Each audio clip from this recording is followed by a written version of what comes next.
I dream ప్రేక్షకులకు స్వాగతం. నేను మీ నాగేంద్ర కుమార్. ఇప్పుడే సలార్ సినిమా చూసి వచ్చి ఆ అనుభవాలు మీతో పంచుకోవాలన్న ఆలోచనతో మాట్లాడుతున్నాను. ఎంతో కాలంగా ఈ సినిమా గురించి వెయిట్ చేస్తున్నారు.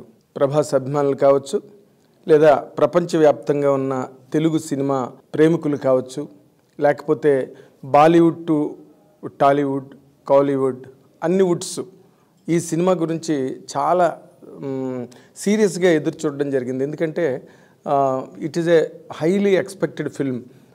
తన కేజీఎఫ్ లాంటి సినిమాని డైరెక్ట్ చేసిన ప్రశాంత్ నీల్ అండ్ ప్రభాస్ కాంబినేషన్ అంటే అదొక వైల్డ్ ఫైర్ లాగా అందరూ కూడా దీని గురించి అని విపరీతమైన వ్యామోహంతో ఈ సినిమా గురించి వెయిట్ చేయడం జరిగింది. దానికి తగ్గట్టుగానే దాని ప్రీ బుకింగ్స్ కానీ, లేకపోతే దానికి సంబంధించిన హంగామా, అసలు విపరీతమైన హడావుడి మొత్తం దేశవ్యాప్తంగా కాదు, ప్రపంచవ్యాప్తంగా జరిగింది. యుఎస్లో కానీ, అదర్వైజ్ కంట్రీస్లో కానీ, అండ్ తెలుగు, తమిళ, కన్నడ, మలయాళ, హిందీ లాంగ్వేజెస్లో కానివ్వండి, దీనికి వచ్చినంత ఫాలోయింగ్ ఇటీవల రోజుల్లో ఏ సినిమాకి రాలేదంటే మాత్రం ఏమాత్రం ఆశ్చర్యం లేదు.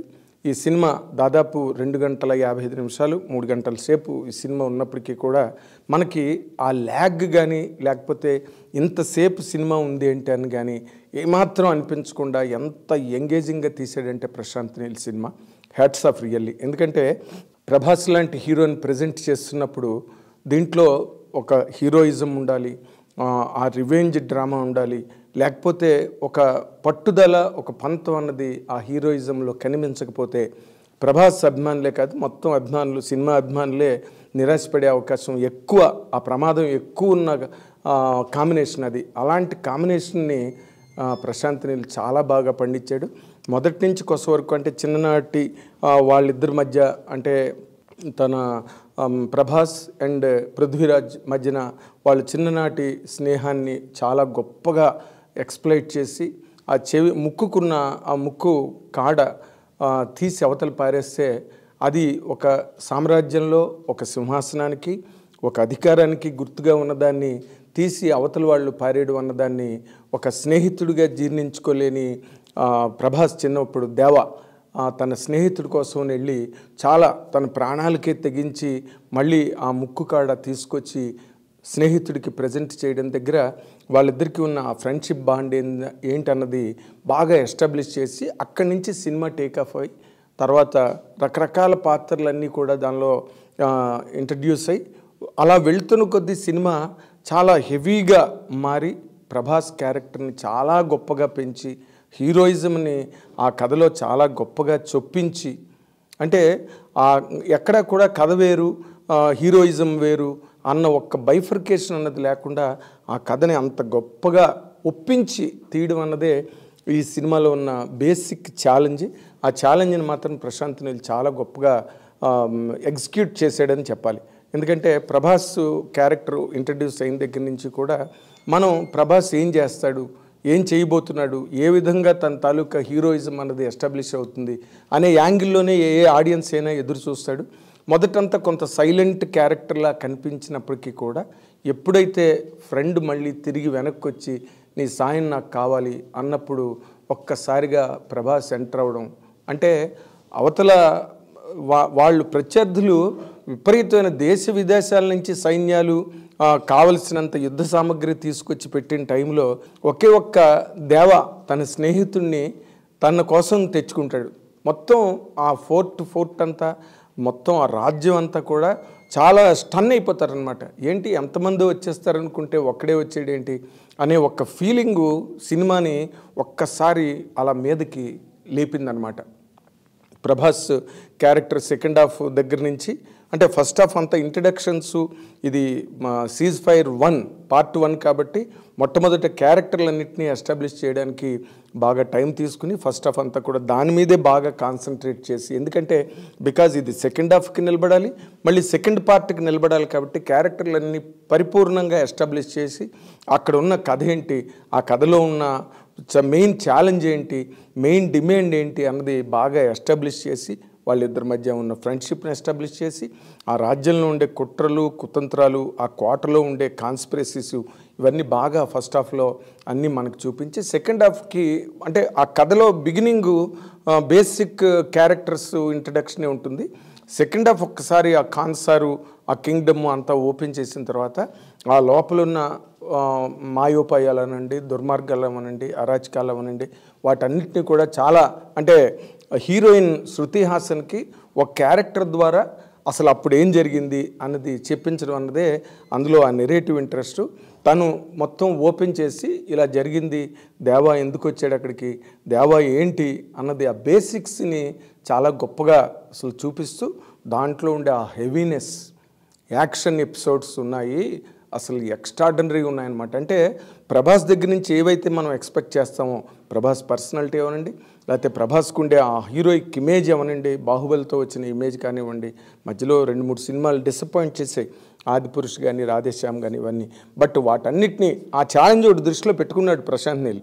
ఎందుకంటే ప్రభాస్ని చూపించాలంటే ఎప్పుడు కూడా ఒక ఫైర్ గన్ని తీసుకెళ్ళి ఫైర్ గన్ లాగే చూపించాలి తప్పితే ఆ ఫైర్ గన్ని మనం చాలా మాడిఫై చేసి ఏదో ఆర్టిస్టిక్గా చూపిద్దాం అనుకుంటే మాత్రం ఆడియన్స్ ఎంజాయ్ చేయలేరు అన్నది కమర్షియల్ ఫార్ములా. అంతే, ఏ కమర్షియల్ హీరో అయినా కూడా ఆ ప్రోటోకాల్ అన్నది ఆ హీరోయిజంకి ఉంటేనే ఆ సినిమాకి హెల్ప్ అవుతుంది, ఆ సినిమా అభిమానులు కూడా ఎంజాయ్ చేస్తారు. అండ్ జనరల్ రెగ్యులర్ ఆడియన్స్ కూడా హీరోయిజం ఎలివేట్ అవ్వంది ఫిల్మ్, ఏ ఫిల్మ్కి కూడా ఏ ఫిల్మ్ టచ్చింగ్గా మనకు టచ్ అవ్వదు ఆ సినిమా. బట్ ఈ సినిమాలో ప్రశాంత్ నీల్ అంత కేరు తీసుకున్నాడు. అండ్ సెకండ్ హాఫ్కి వచ్చేసరికి అసలు ఒక బీభత్సం క్రియేట్ అవుతుందన్నమాట. అసలు ప్రభాస్ క్యారెక్టర్ దానిలోకి వెళ్ళడం ఏదో మనవాళ్ళు అంటే మహాభారతంలో దుర్యోధనుడు సైన్యాలన్నీ కోరుకుంటే అర్జునుడు ఒక్క కృష్ణుడినే కోరుకున్నాడు యుద్ధం చేయడానికి, అది రససారథిగా రమ్మని చెప్పి అన్న మాటకి చాలా అన్వయం కుదిరే విధంగా దేశ విదేశాల నుంచి సైన్యాలన్నింటినీ యుద్ధ సామగ్రిని వీళ్ళు రవాణా చేసుకుని యుద్ధంలోకి దించుకోవాలని ప్రత్యర్థులందరూ ఊహిస్తున్నప్పుడు ఈ పృథ్వీరాజ్ అనే క్యారెక్టర్ వెళ్ళి ప్రభాస్ని నువ్వు రావాలి, ఇక్కడ పరిస్థితి ఇలా ఉందని చెప్పి చెప్పకుండా అది కూడా చాలా అంటే డైలాగ్ కూడా ఎంత బ్రీఫ్గా ఎంత ప్రిసైజ్గా వాడారంటే చాలా extraordinary presentation of a film. ఒక మాస్ కమర్షియల్ హీరోని అంత ఒక హెవీ బడ్జెట్ హెవీ లెవెల్లో తీసినప్పుడు ఎలా చెయ్యాలి, ఎలా తీయాలి అన్నదానికి ఇప్పుడు ఈ సలార్ అన్నది 100% ఒక బెస్ట్ ఎగ్జాంపుల్ అని చెప్పడానికి ఏమాత్రం సందేహించక్కర్లేదు. సెకండ్ హాఫ్లో అంటే నేను సెకండ్ హాఫ్ గురించి ఎందుకు చెప్తున్నానంటే ఏ సినిమా అయినా ఎప్పుడైనా కూడా ఫస్ట్ హాఫ్ అంతా కూడా ఇంట్రడక్షన్స్ ఉంటాయి అండ్ కథ తాలూకు నెరేటివ్ తాలూకు లాక్స్ ఉంటాయి. అవి సెకండ్ హాఫ్కి వచ్చేసరికి ఎప్పుడైనా కూడా ఆ లాక్స్ ఓపెన్ అవ్వాలి. అండ్ సెకండ్ హాఫ్లో మెయిన్ కథ అన్నది 100% డైరెక్టర్ ఏం చెప్దాం అనుకుంటున్నాడో ఆ కథ సెకండ్ హాఫ్లో ఉంటుంది. కాబట్టి సలార్లో సెకండ్ హాఫ్ చాలా ఇంపార్టెంట్ రోల్ ప్లే చేస్తుంది. ఎందుకంటే ఎప్పుడైతే వన్స్ అంటే ఈ రాజ్యం నుంచి చిన్నప్పుడు ఏ స్నేహితుడు కోరిక మీద ఏ స్నేహితుడు ప్రార్థన మీద ఆ కింగ్డమ్ము ఆ ప్రాంతాన్ని వదిలేసి ఇంకో ప్రాంతానికి వెళ్ళి వాళ్ళు తల్లి కొడుకు బతుకుతున్నారో ఆ ప్రాంతానికే మళ్ళీ పృథ్వీరాజ్ వెళ్ళి నువ్వు మళ్ళీ రావాలని వెనక్కి తీసుకొచ్చిన తర్వాత వన్స్ ఆ కాన్సార్లోకి మళ్ళీ ప్రభాస్ ఎంటర్ అయిన దగ్గర నుంచి సినిమా వేరే లెవెల్లో ఉన్నది యాక్చువల్గా కూడా. అంటే అంత ఒక హీరో అప్పటి వరకు కామ్గా ఉన్న హీరో సెకండ్ హాఫ్లోకి వచ్చి ఆ కింగ్డమ్లో తన ఫ్రెండ్ చుట్టూరా అంటే ఎప్పటి వరకు ఫ్రెండ్ మీద ఒంటి మీద చెయ్యొద్దు అని చెప్తున్నాడు, చెప్పినా వినకుండా ఆ విలన్ దాని మీద ఆ ఫ్రెండ్ మీద చెయ్యేసాడు అన్న టైంకి చెయ్యే నరికేసే అంత ఒక గొప్ప ఫ్రెండ్లీ బాండ్ని ఒక పక్కన చూపిస్తూ దాంట్లోనే ప్రభాస్ తాలూకు హీరోయిజంను కూడా చూపించి ఆ సీన్ చాలా మెయిన్ కీలకమైన సీన్ దానిలో ఆ సినిమాలో అద్భుతం అనమాట. అంటే ఒక క్యారెక్టరైజేషన్ అవనండి, లేకపోతే సీనిక్ నెరేషన్ అవనండి, లేకపోతే స్క్రీన్ ప్లే అవనండి. అంటే మనం ఈ కైండ్ ఆఫ్ స్క్రీన్ ప్లేస్ మనం ఎప్పుడు కూడా ఎక్కువగా హాలీవుడ్ కైండ్ ఆఫ్ ఫిల్మ్స్లోనే చూస్తాం. అంటే మన తెలుగు కానీ మన ఇండియన్ లాంగ్వేజెస్లో ఇలాంటి స్క్రీన్ ప్లే కానీ లేకపోతే ఇలాంటి క్యారెక్టర్ ప్రజెంటేషన్స్లో కానీ మనం చాలా తక్కువగా చూస్తాం, చాలా అరుదు లేదా అసలు ఉండవని చెప్పడానికి కూడా ఏమి సందేహించనక్కర్లేదు. అలాంటి ఒక పారామీటర్స్లో ఈ స్క్రీన్ ప్లేని ఫిట్ చేయడం సెట్ చేయడం జరిగింది ప్రశాంత్ నీల్. చాలా నేను పదే పదే, ఎందుకంటే ఎప్పుడు కూడా సెకండ్ హాఫ్ ఎప్పుడైతే ఇంట్రెస్టింగ్ ఉంటుందో ఆడియన్స్ చాలా ఇంపాక్ట్తో ఆడిటోరియం నుంచి బయటకు వస్తాడు. అదే ఈ సలార్ సినిమాలో జరిగింది. అండ్ ఆ ఆడపిల్లల్ని వచ్చి రాని వయసులో ఆ ఆడపిల్లల్ని చెరపట్టడం కోసం ఆ కోటలో ఉండే దుర్మార్గులు చేసే ప్రయత్నం టైంలో ఒక సీన్ క్రియేట్ చేశారు. నిజంగా బాబోయ్, హార్ట్ రెండరింగ్ సీన్ అది. ఆ చిన్న పిల్లని వాడు కబళించబోతున్నాడు, వాడు చెరబట్టబోతున్నాడు, వాడు ఆక్రమించుకోబోతున్నాడు అనుకున్న టైంలో ప్రభాస్ ఎంటర్ అయినప్పుడు అక్కడ ఉన్న గిరిజనులు, ట్రైబల్ రేస్ లాంటిది అక్కడ చాలా గొప్పగా పిక్చరైజ్ చేశాడు. చాలా అద్భుతంగా ఉంది ఆ సీను. ఆ ఆడపిల్లని రక్షించడానికి ఎప్పుడైతే ప్రభాస్ సీన్లోకి వచ్చి అసలు అందరినీ నరికి పోగులు పెట్టే సీన్ ఉందే, మనం వైలెన్స్ ఓకే, ప్రశాంత్ నీల్ బాధపడ్డాడు ఆయన డైరెక్టర్గా తన సినిమాకి ఏ సర్టిఫికెట్ ఇచ్చినందుకు. ఎందుకంటే బట్ ఏ సర్టిఫికెట్ వైలెన్స్ ఉందని వాళ్ళు ఇచ్చారు, కానీ ఏ సర్టిఫికెట్ ఈ వైలెన్స్ కోసమే, వైలెన్స్ అనవసరంగా కథతో సంబంధం లేకుండా, సన్నివేశంతో సంబంధం లేకుండా, పాత్రల ఆక్రందనతో సంబంధం లేకుండా కేవలం వైలెన్సే ప్రధానంగా, వైలెన్స్ని పండించడమే ఒక ప్రధాన ధ్యేయంగా కనుక డైరెక్టర్ సినిమా తీసుంటే 100% ఏ సర్టిఫికెట్ ఇవ్వాలి. కానీ ఒక ఆడపిల్లని ఒక దుర్మార్గుడు చెరబట్టబోతున్నాడు, అలాంటిది ముక్కుపచ్చలారిన ఆడపిల్లని కబళించబోతున్నాడు అనుకున్న టైంలో హీరో వచ్చి అందరూ అడ్డుపడుతున్న వాళ్ళందరినీ కూడా చితక్కొట్టి వాళ్ళని అందరినీ చంపడం అన్నది వైలెన్స్లోకి ఎప్పుడూ రాదు. అది ఒక ఆడపిల్లని రక్షించడానికి, అభశుభం తెలియని ఆడపిల్లని, ముక్కుపచ్చలారిన ఆడపిల్లని రక్షించడం కోసం చేసిన ఒక ప్రయత్నంలో ఎంతమంది చచ్చిపోయినా అది వైలెన్స్ కింద రాదు. అది ప్రశాంత్ నీల్ బాధపడడం 100% సమంజసం అని ఈ సందర్భంలో చెప్పాలి. కానీ వైలెన్స్ ఉన్నదని ఏ సర్టిఫికెట్ ఇచ్చారు. బట్ ఈ వైలెన్స్ కూడా ఈ సినిమాలో ఎలాగంటే చాలా రీజనబుల్గా, సందర్భోచితంగా, మనం కూడా మెచ్చుకునే విధంగా ఆ వైలెన్స్ అంటే యాక్షన్ పార్ట్లో ఇప్పుడు 100 మంది వస్తే 100 మందిని చంపాలి, 1000 మంది వస్తే 1000 మందిని చంపాలి. అదే జరిగింది సలార్లో కూడా. పైగా ఒక ప్రభాస్ లాంటి హీరోని ప్రజెంట్ చేస్తున్నప్పుడు he should stand for that good of the society and good of the people and good of the more importantly good of the women folk. అది దాన్ని చాలా గొప్పగా పండించి వాళ్ళు అక్కడ ఎప్పుడైతే ఆ దుర్మార్గుణ్ణి చంపిన దగ్గర నుంచి వాళ్ళందరూ కూడా ట్రైబల్ విమెన్ అందరూ కూడా బయటకు వచ్చి, వాళ్ళు కూడా గుంపులుగా బయటకు వచ్చి వాళ్ళందరూ ఒక రకమైన హమ్మింగ్ చేస్తుంటే, ఆ హమ్మింగ్ బ్యాక్గ్రౌండ్లో ప్రభాస్ అందరినీ కొట్టుకెళ్తుంటే అసలు థియేటర్ ఒక్కసారి అలాగ షేక్ అయిందనమాట ఆ సీన్ దగ్గర. అక్కడి నుంచి టేకఫ్, బ్రహ్మాండమైన టేకఫ్.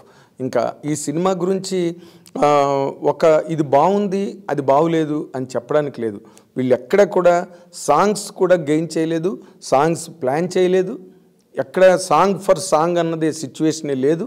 కేవలం కథ మీద ఆధారపడి, కథలో పాత్రల మీద ఆధారపడి, కథలో మలుపుల మీద ఆధారపడే సినిమాని మొట్టమొదటి నుంచి కొస వరకు నడిపించారు.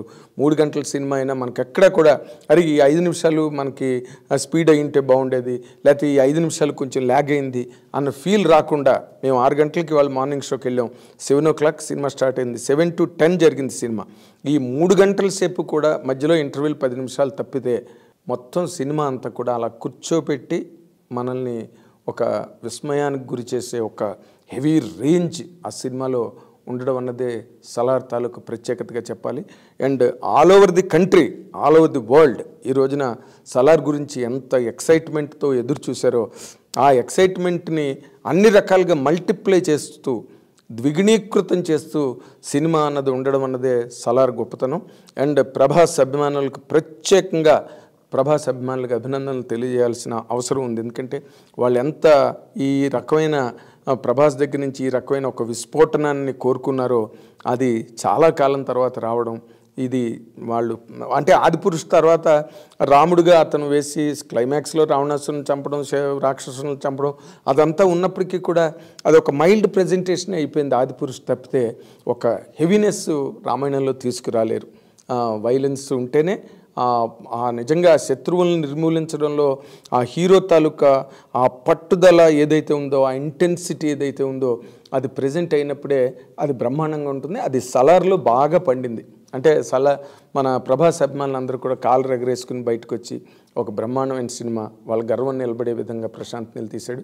అండ్ మోర్ ఇంపార్టెంట్లీ కేజీఎఫ్ ఎంత బాగుందో, కేజీఎఫ్ సినిమా సెకండ్ పార్ట్ 2 ఎంత బాగుందో, ఫస్ట్ పార్టే అంత గొప్పగా ఉంది సలార్. అది గొప్ప విషయం. ఇందులో సెకండ్ పార్ట్ 2 కేజీఎఫ్ ఎంత బాగుందో పార్ట్ 1 అంత బాగుంది, అంతకన్నా బాగుందని కూడా చెప్పొచ్చు. ఎందుకంటే ఇక్కడ ప్రభాస్ అనే ఒక ఎలిమెంట్ ప్రత్యేకంగా ఈ సినిమాకి యాడ్ అయింది కాబట్టి తనకున్న ఫాలోయింగ్, తనకున్న పాపులారిటీ, తనకున్న వరల్డ్ ఓవర్ క్యాన్వాస్ ఏదైతే ఉందో, తనకున్న ఆడియన్సు, ఆ యాంగిల్స్లో కనుక ఆలోచిస్తే ప్రభాస్ 100కి కోటిపాళ్ళు సినిమాని పెంచాడు.